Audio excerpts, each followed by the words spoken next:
Allah knows in the space and time whoever benefits now, or maybe 100 years from now, 15 years from now, Allah knows. But this a person should do a little bit, like broken effort, must do that. Every one of us should take as a responsibility that we have to carry forward the name of Allah subhanahu wa ta'ala.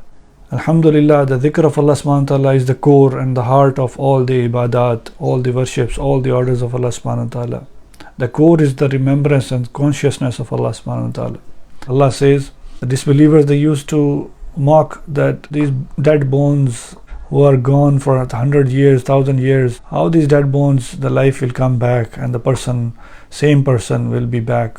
So Allah subhanahu wa ta'ala promised that who created you from nothingness when you never existed, He is in more power to create